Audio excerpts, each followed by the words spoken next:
spoločnosti, kde človek, ktorý má nadpriemerný príjem, sa dokáže bez problémov udržiť a nezaplatiť svojim veriteľom ani 1 euro. V spoločnosti, kde podnikateľ, človek, ktorý sa vie v tom systéme hýbať a vie si nájsť cestičky, využiť ten zákon, nemusí zaplatiť a nič sa mu nestane. A z môjho pohľadu je teda otázka, kam smeruje krajina, v ktorej sa stráca taká tá dôvera. A práve dneska, tieto 2 dní, my chceme venovať tomu, že sa pozrieme jednak o tom, že akým spôsobom sa vyvíjajú čísla, dáta o tom, ako sa ten segment manažmentu pohľadávok vyvíja, ale čo je dôležitejšie, čo tieto čísla, aký tieto čísla majú dopad na dôveru, na ľudí a na celkový systém. Dneska máme situáciu takú, že veľká väčšina ľudí stále verí tomu, že je správne platiť svoj dlh a plniť svoje záväzky. Avšak systém ich čím ďalej častejšie presviedča o tom, že sú hlúpi. Požičiaš si, nezaplatíš, nevrátiš, nič sa ti nestane. Čestnosť je častokrát niečo, čo tomu človeku skôr uškodí, ako mu pomôže. A ja sa pýtam, čo v takomto systéme, kam takýto systém smeruje, kde férovosť je skôr záťažou a čo takáto situácia spôsobuje? Spôsobuje nielen ekonomické problémy, ktoré sa dajú riešiť, ale vzniká taký ten morálny hazard. Jednoducho v systéme takýto systém skôr či neskôr kolabuje. A ten kolaps ale nenastáva preto, že by tí ľudia skokovo prestali platiť. Že by sa ten systém, že teraz sa prestanú splácať úvery, pôžičky a neviem čo. Nie, ten systém kolabuje kvôli tomu, že tým ľuďom sa neoplatí myslieť v pozitívnom slova zmysle na budúcnosť, na to, ako nie sú motivovaní, aby boli lepší, aby sa snažili o to, aby tá spoločnosť a všetko okolo bolo lepšie.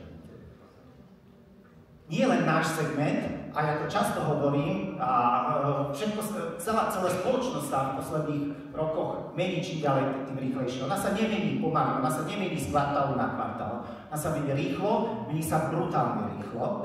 A ten segment manažmentu pohľadávok nie je výnimkou. My dneska naozaj jednak sa bavíme aj o tej dôvere, akým spôsobom celá tá situácia, všetko to, čo sa deje okolo nás, vplýva na tú dôveru ľudí. A ja mám pocit niekedy, ako keby sme tak povedali, že nemeniť sa je niekedy také fajn, pohodlné. Ale treba si otvorene povedať, že tá zmena je nevyhnutná. Dneska nie je čas na tú zmenu, čas zaspať a nemeniť sa, pretože je to obrovské riziko, a nie len pre segment manažmentu pohľadov, pre všetky segmenty. A preto naozaj je kľúčové tú zmenu realizovať čo najskôr. A prečo o tom hovorím? Pretože môj osobný pocit je ten, že sa aktuálne nachádzame v bode zlomu. Prečo, možno, že pýtate sa, prečo také silné slova, že bod zlomu? No pretože poďme sa pozrieť na nejaké čísla. Hej, nech sa nehovoríme teda na začiatku o nejakých pocitoch, ale poďme sa pozrieť na čísla. Ako prvé by som sa chcel pozrieť možno na to, ako vyzerajú dneska exekúcie. Exekúcie sú pre veriteľov ten ultimátny, finálny nástroj, ako sa domôcť svojich prostriedkov, keď už všetko ostatné zlyhalo. Je to niečo, čo štát má k dispozícii, aby prinútil dlžníka platiť.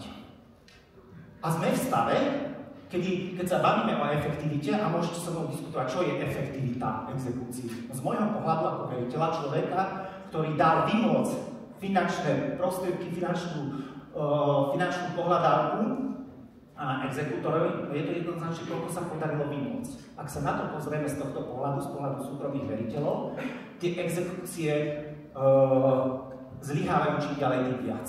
Vidíme kontinuálny prepad efektivity exekúcií za posledných 5 rokov, za posledné 2 roky je to viac ako 16%. Aké to má dôsledky? Za minulý rok súkromní veriteľia odovzdali menej ako polovicu objemu pohľadávok oproti predchádzajúcemu roku. A pýtate sa, prečo je to tak? Pretože sa stráca dôvera v ten systém. Veriteľia nedôverujú, neveria tomu systému, že je pre nich efektívny a že im dokáže efektívne vymôcť jej finančné prostriedky. A prečo? Pretože veriteľia cítia, že so systémom hrajú lotériu. Ak máš šťastie, tak svoje pohľadávky zverí efektívnemu exekútorovi, ktorý mu vymôže 3-krát toľko, ako ten menej efektívny v tom istom kraji. A potom je len logické, že tá dôvera, nástroj, ktorý by mal byť ultimátnym nástrojom na vymáhanie, klesá a znižuje sa. Ale nebavme sa len o exekúciách. Pozrime sa napríklad na oddlženie. Oddlženie, ktoré by malo byť nástrojom prevencie, nástrojom, ktorý vychováva ľudí k tomu, aby sa vyhýbali finančným problémom do budúcna, sa dostávame do situácií, kedy takmer všetci dlžníci, ktorí sa dostanú do oddlženia, sú odpustené. Menej ako 1% dlžníkov v oddlžení realizuje to oddlženie splátkovým kalendárom. Viac ako 93% dlžníkov v oddlžení nezaplatí svojim veriteľom ani euro. A to v situácii, kedy môj veľmi konzervatívny odhad hovorí, že minimálne 30% ľudí, ktorí sa dostávajú do osobného bankrotu, by boli schopní splácať aspoň časť svojich dlhov v priebehu najbližších 3-5 rokov. A opäť sa vraciam k tomu, čo sa deje. Stráca sa dôvera v ten systém, a čo štát, a čo kompetentní. Štát bohužiaľ má iné priority a univerzálna odpoveď aj tých kompetentných je, však to je v poriadku. Tak to má byť, všetko funguje. Je jednoduchšie zavrieť oči a nepripúšťať si, že máme problém. A ten problém vnímajú aj ľudia, aj bežní ľudia. My sme sa na začiatku roka pýtali bežných ľudí, ako vnímajú tú situáciu. A opäť tam vidíme alarmujúci posun v tej dôvere v systém. Keď sa dostávame do situácie, kedy takmer polovica ľudí tvrdí, že podľa nich naše zákony na Slovensku viac chránia špekulantov, podvodníkov, ľudí, ktorí chcú obísť systém ako čestných ľudí. Takmer polovica ľudí je o tomto presvedčená. 1/3 ľudí si myslí, alebo je presvedčená, že nikdy v živote nepožičajú nikomu peniaze, ani v rámci rodiny, najbližšej rodiny, pretože majú vážne obavy o tom, že by sa im niekedy v budúcnosti vrátili. A keď sa bavíme o tom, že by sa dostali do problémov a niekto im dlžil, tí ľudia jasne hovoria, že oni chcú mať kontrolu nad tým, či kto im tú pohľadávku môže vymôcť. Oni si chcú vybrať dobrého advokáta, oni si chcú vybrať podnikatelia, dobrú inkasnú agentúru, ale zároveň si chcú vybrať aj tí ľudia, bežní ľudia, exekútora, ktorý bude efektívny, kde sa môžu spoľahnúť na to, že sa bude ich pohľadávka venovať niekto, kto tomu dá maximum. A čo všetko toto spôsobuje? Toto nie je problém len veriteľov. Toto nie je problém len ekonomiky. Táto elementárna kríza dôvery ide naprieč spoločnosťou a ja sa tak zamýšľam nad tým, že čo s tým. Určite my sa môžeme akože sťažovať, a možno tento bol také, že som rozprával o tom, že jak to je všetko zlé, ale ja sa chcem pozrieť na to, že čo sa s tým dá vôbec robiť. Ak to chceme zmeniť, tak samozrejme v prvom rade a primárne sa musíme pozrieť na seba dovnútra a musíme si povedať, že tá férovosť je vždy spojená aj s nejakou zodpovednosťou. My samozrejme môžeme nejakým spôsobom rezignovať alebo si povedať, že môžeme sa snažiť zmeniť zákony, komunikovať, aby štát to menil a je to beh na dlhú trať a samozrejme my sa tomu do veľkej miery snažíme realizovať, ale v prvom rade musíme začať od seba. A aby sme mohli začať od seba, musíme si uvedomať, kde sa tá zmena berie. Tie zmeny samozrejme sú primárne, mení sa strašne rýchlo legislatíva, mení sa strašne rýchlo technológia, menia sa veci okolo nás, častokrát to nestíhame sledovať, ale ja myslím, že táto strata dôvery primárne začína v hlavách ľudí. Pretože keď sa pozriete aj na taký konkrétny príklad, na takého bežného dlžníka, to už dávno nie je človek, alebo veľká časť z nich to už nie sú tí nešťastní ľudia, ktorí skutočne zabudli, nevedeli, nerozumeli. Veľká časť tých ľudí sú digitálne gramotní, študujú fóra, poznajú, ako funguje bankrot, vedia, ako konajú exekútori, pre nich zákon nie je problém. Pre nich zákon je návod, ako ho využiť ich prospech. A teraz je otázka, čo s tým? Akým spôsobom my môžeme opätovne rezignoval dlhodobo na prevenciu, na vzdelávanie. Namiesto toho, keď už niečo rieši, tak rieši následky, ale aj to nie je dokonca. Naopak, častokrát tá situácia je taká, že si podnikateľ, si bohatý podnikateľ, si bohatá banka, buď ticho, neozývaj sa, plať a buď rád, že ti možno súd niekedy rozhodne, buď rád, že ti niekto niečo vymôže a nesťažuj sa. A samozrejme toto potom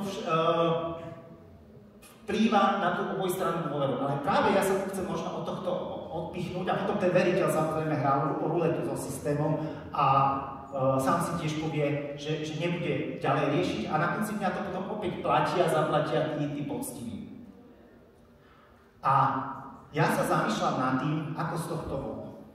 Samozrejme, my sa môžeme, a ten štandardný prístup je, že teda prispôsobíme sa, začneme nejakým spôsobom tlačiť viac na tých dlžníkov, žmýkať ich viac, vymôcť viac, hľadať spôsob, ako ušetriť náklady, ale opäť, toto nerieši tú príčinu, to rieši následok.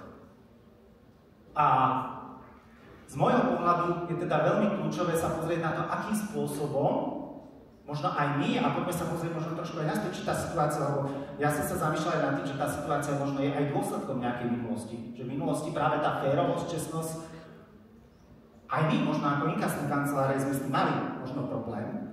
A je to nejaký dôsledok toho, ako sa to vyvíjalo. Že nie vždy tá férovosť bola na prvom mieste. Ale podľa môjho názoru, ak s tou krízou dôvery chceme niečo spraviť, musíme začať v prvom rade od seba a skúsiť využiť nástroje, ktoré máme k dispozícii k tomu, aby sa tá dôvera začala nejakým spôsobom budovať naspäť. Jedna z ciest, ktorá nám môže pomôcť, sú technológie. Ale jedna cesta využitia technológií a umelej inteligencie je tá, že áno, poďme veci automatizovať, poďme veci zrýchlovať, poďme veci lacnejšie, dlžníkov bombardovať čo najviac a možno aj vymôžeme viac. Ale na konci dňa tí ľudia sa budú viac a viac zatvárať, pretože nie sme cieľení.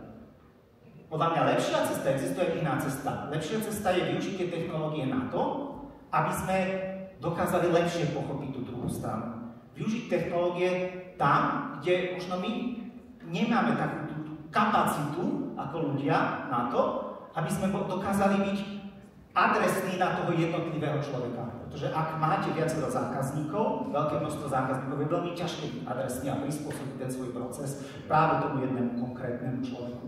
A my sa dneska dostávame do fázy, kedy toto začína byť možné. Práve umelá inteligencia, technologické riešenia nám ponúkajú možnosti, ako môžeme oveľa efektívnejšie segmentovať ľudí a určiť človeka, ktorý je skutočne zraniteľný, alebo ktorý si vymýšľa. A tá umelá inteligencia dokáže posúdiť situáciu bez predsudkov. To, s čím my bojujeme, my sme ľudia a my tie predsudky a názory a sme zaťažení minulosťou máme. Technológia práve môže umožniť to, že dokážeme byť v tom našom segmente práve cielení a dokážeme presne sa zamerať na toho človeka, ktorý potrebuje pomôcť a potrebuje cítiť konkrétne, na konkrétnom prípade, tú našu dôveru. AI a umelá inteligencia, teda z môjho pohľadu, je primárnou úlohou do budúcna, by mala pomôcť uvoľniť ruky a mysle ľudí na to, aby mohli byť ešte viac empatickí, ešte viac, aby mohli sa zamerať práve tam, kde je potrebné budovať tú dôveru. A na úplný záver sa možno trošku zamyslím nad tým, aká je budúcnosť tohto odvetvia, v ktorom pôsobíme ako asociácia. Z môjho pohľadu je veľmi kľúčové, je naozaj, budúcnosť je v tom, že my musíme ukázať a reálne žiť to, že to, čo veriteľia robia, ale každý jeden veriteľ jeho snahou nie je zničiť, vyžmýkať toho dlžníka na maximum, ale naopak nájsť spôsob, cestu, kde on sa dokáže z tej situácie dostať udržateľným spôsobom. Samozrejme, my alebo všetci, kto vymáhajú pohľadávky, v prvom rade musíme pre tých našich klientov priniesť čo najviac peňazí naspäť. Ale robíme to čestne? Robíme to férovo? A myslím, toto je, a musíme si čestne priznať, že či pod tlakom klesajúcich výnosov, vyšších nákladov, náročnejších legislatívnych zmien, či niekedy z tých svojich štandardov nezľavujeme. A práve tá diskusia, ktorú aj my máme v súčasnosti v rámci asociácie je, že my chceme poukazovať na to, že inkasné spoločnosti sú si vedomé, že ten ich biznis musí byť postavený na férovosti. Z nášho pohľadu férovosť je investícia. To nie je niečo, čo robíme, lebo je to fancy a je to zaujímavé. Férovosť je investícia, pretože a musí sa stať pre nás všetkých konkurenčnou výhodou niečím, čo nám je vlastné. A na úplný záver, z môjho pohľadu, možno máme pocit, alebo teda žijeme v spoločnosti, kde čestnosť a férovosť častokrát nie je niečo, čo je vítané, alebo čo je ohodnotené, čo sa tomu človeku oplatí. Ale z nášho pohľadu je naozaj dôležité a práve nerezignovať na to, o tú snahu robiť túto službu férovým a čestným spôsobom. A ja som veľmi rád za to, že sme tu, dneska sa stretávame a presne tieto 2 dní sa budú točiť okolo tých tém, ktoré som ja spomenul. Ako sa vyvíja legislatíva, akým spôsobom ju upraviť, ako ju zmeniť, ako využiť tie technológie tak, aby ten biznis bol vnímaný pozitívne a aj bol férový a pozitívne. To nie je len o vnímaní, ale skutočne to musí byť niečo, čo je pre nás vlastné. A naozaj našou snahou je budovať to povedomie, že to inkaso, management pohľadávok nie je nejaké toxické slovo, ale je to služba, ktorá si zaslúži dôveru. Čiže ďakujem vám veľmi pekne za pozornosť. Teším sa na ďalšie vystúpenia. Ak by boli nejaké otázky, na začiatku tam bola, a môžeme sa aj vrátiť QR kód na slajdo, takže ja kľudne rád odpovím, aj keď tá moja bola trošku tak všeobecnejšia. A ja vás budem ďalej sprevádzať v priebehu celého toho dňa. Čiže ak by boli nejaké otázky, neviem, či tam niečo máme, ale bolo by to z mojej strany na teraz všetko. Takže ďakujem zatiaľ za pozornosť.